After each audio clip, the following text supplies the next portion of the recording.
That's how we've won all year. Team, right? I got 3 words for you. You like that? As we keep it rolling here on this Super Sunday Wildcard edition here of the Man Steel podcast on Show Blitz, as we present today, right now, we'll get into the one and only NFC Championship game NFC game that will be played today.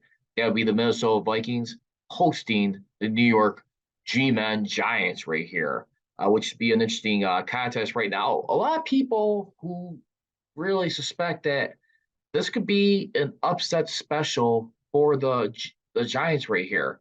Brian Daboll, who comes in his first year with the Giants, coaching this team right now, going to be some real interesting stuff right here as we look at it. This will be the second appearance at the U.S. Bank Stadium for the Vikings since the Minnesota Miracle 5 years ago already. 5 years ago yesterday was the anniversary, which eliminated Drew Brees and Sean Payton of the New Orleans Saints, which saw a 61-yard bomb by Case Keenum right there, as they wanted to win 29-24, and they did not go for the extra point attempt. Time expired. They won that game 29-24. Kevin O'Connell, who comes in his first year, like I said, as Vikings head coach, has won the division with a 13-4 record for this team. Congratulations to them. The Vikings right now looking really dapper right now, trying to pull off something here, give them a lot of look forward. He comes into a situation where the Vikings the previous year, who finished under then coach Mike Zimmer, 8-9 right there, so improves in 5 more games. Win the NFC North. They were the only team in the division to make the playoffs. Aaron Rodgers and the Green Bay Packers had an opportunity to get into the playoffs as a 7th seed. That did not happen. Vikings instead face off with Giants right there as we look at it. As you know, right now, the standings for that right now, the Vikings who come into this conference right now, the NFC and particularly, they are the number 3 seed. But the 49ers right now, yesterday, they have defeated the Seattle Seahawks.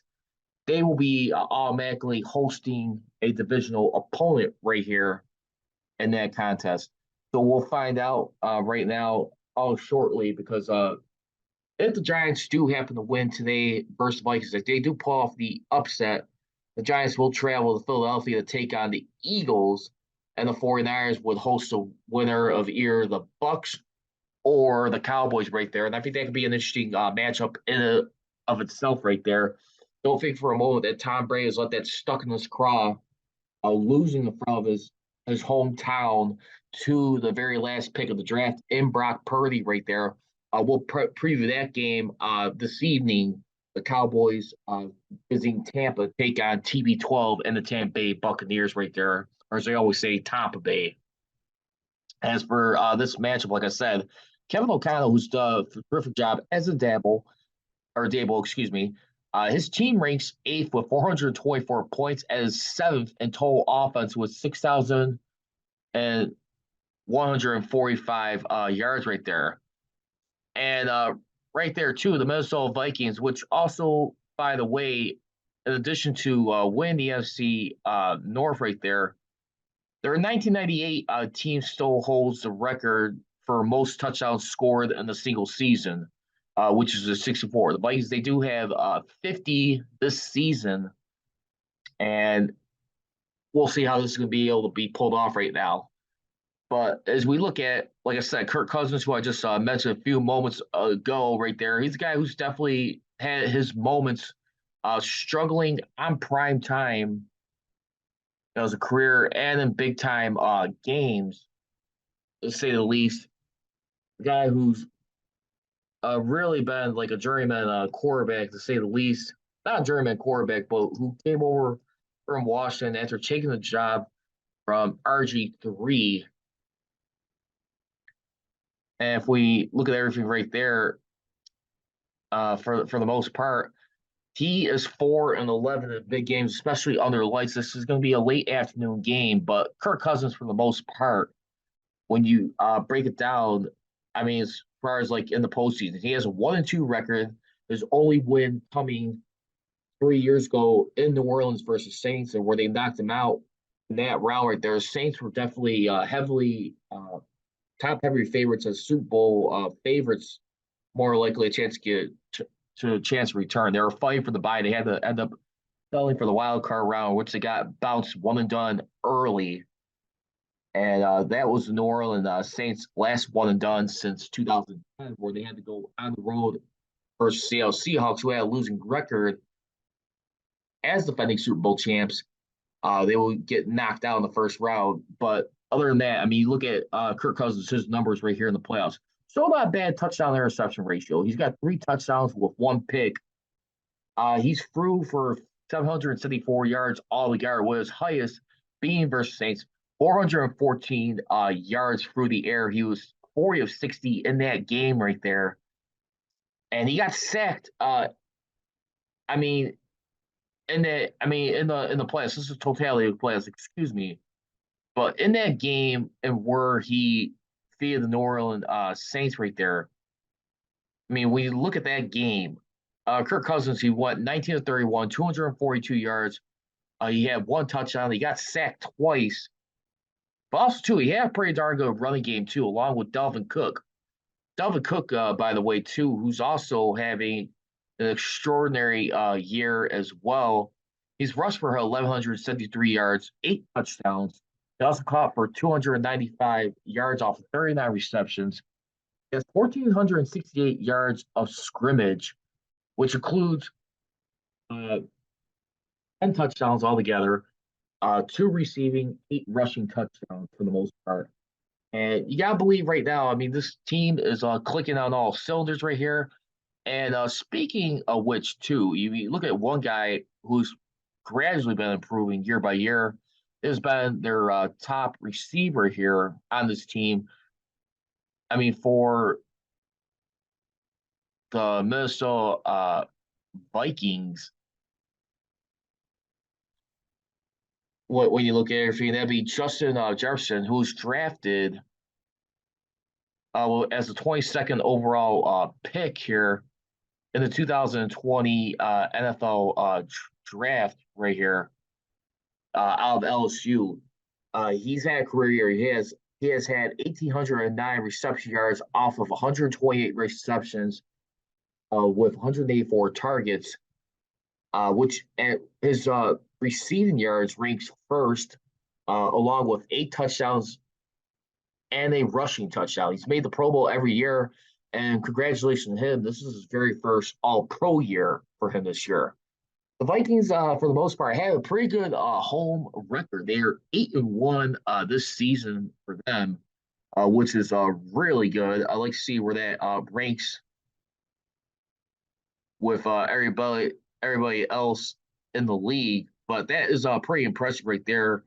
And you got to believe the Vikings are liking the fact of having home cooking. The only loss they had this year at home is where they got destroyed by the Dallas Cowboys back on November 20th. That was a 4:25 p.m. Eastern game. They got crushed in that game, 40-3 by the Cowboys right there. And you looked at it right there. I mean, what was one of the biggest things that stood out too? They got outrushed on the ground by over half, more than double, excuse me. 151 to 73 yards on the ground. They were outgained. Did not have any answer on the passing right there. And plus, 2, they were also -1 in the turnover ratio, which is another thing. It's going to spell doom for almost any team if you lose a turnover ratio. But anyway, I mean, since that game right there, I mean, the Vikings have only lost 2 more games where they went 5-2. I mean, and they've been scoring like in the upper 20s like since then, basically. So you got to look at it this way. I think for right now, Brian Daboll, on the other hand, he has taken the Giants from a 4-13 the previous season to this year 9-7-1. Kirk Cousins, he has pretty much dispelled the old concerns about showing up in big moments, but Cousins can put a punctuation on the end of that statement by bringing it home in the playoffs. And speaking of quarterbacks, too, look at the other side, too. A guy who still has some question marks right now. He's at the end of his rookie deal right now. You look at a guy like Daniel Jones right now. Daniel Jones, who was a 6th overall pick back in the 2019 NFL draft, who comes in right now. His future is still a little bit in limbo when we think about he'll be an unrestricted free agent after this season. They did not pick up his 5th-year option, but you look at a guy like Daniel Jones right now and just trying to see where he's tried improving for the most part. I mean, he's only passed for as high as 3,205 yards, 15 touchdowns, and 5 interceptions. I mean, he's also been able to do some stuff with his legs this year, too, where he's rushed for 708 yards with 7 touchdowns off 120 rushing attempts. When you look at this time with mobile quarterbacks, I mean, it's definitely been interesting to watch in this generation. His sacks has been the second most. He has been sacked the second most time in his career, with 44 for a loss of 243 yards. So how the Giants defend Jefferson, how the Vikings adjusted that strategy. The first time these two plays, Giants gave Jefferson free releases off the line of scrimmage right here. As we looked at, I mean, the Vikings did win that game 27-24. That was back in Week 16 on Christmas Eve. I believe the Vikings clinched the division on that day. But anyway,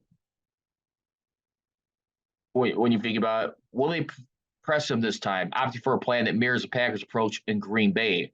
With quarterback Adoree Jackson slated to play for the Giants, it feels possible, as this is a strategy, the Giants deploy or the Vikings very equipped to handle it, and now when they were against Green Bay.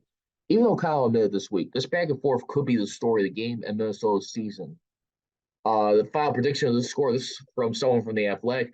He predicts 27-23 Vikings. I'm going to have to go with the Vikings in this one for this contest right there. Not totally sure. You can size up. You can think about the environment and the players who are active and the schematic approaches each team will take. But the ultimate mystery box comes Sunday, which is in part what makes it so much fun. No, actually, let me take that back. I'm going with the upset. I'm going to go with the New York Giants in this one. Give me the Giants in an upset for this one. I think they got enough to possibly match up right there, keep this game close. I could see it going 24-21 because what we just outlined with Kirk Cousins right there in the playoffs, and just how he does in big games. I think the Vikings have a magical season. I'm not saying they ain't well enough to move on, but Cousins, at the end of the day, he does have some question marks throughout his career. I'm going to have to go with the GMen on this one for right now. And how they're able to get this done. Because the Giants right now, I mean, there's still some question marks on their defense. But, I mean, you got Dexter Lawrence right there. He's got 7.5 sacks. He's part of their defensive line. And then that's about it. But right now, too, Julian Love, Dame Belton each have 2 interceptions. Landon Collins has the only pick 6 recorded for this team. So it'll be a very interesting strategy. Give me the GM of the New York Giants. They will advance. If the Giants do win this game, remember, they'll travel to face the Philadelphia Eagles, who has the first round bye in this contest right now. And that's going to do it for this preview edition here of the Vikings hosting the Giants this afternoon. Remember, it's going to be a 4:25 p.m. Eastern game, which you can watch on Fox and on Fox Deportes. For Charles Price Richey, you can follow me on Twitter at MansSteelCGR and on Instagram at MansSteel. Thank you for watching the Man of Steel podcast with your host, Charles Price Richey, here on YouTube. Please make sure to hit that subscribe button. And for all the latest Man of Steel podcast episodes, feel free to download them on Mixcloud, Anchor.fm, and SoundCloud, wherever you get your podcasts.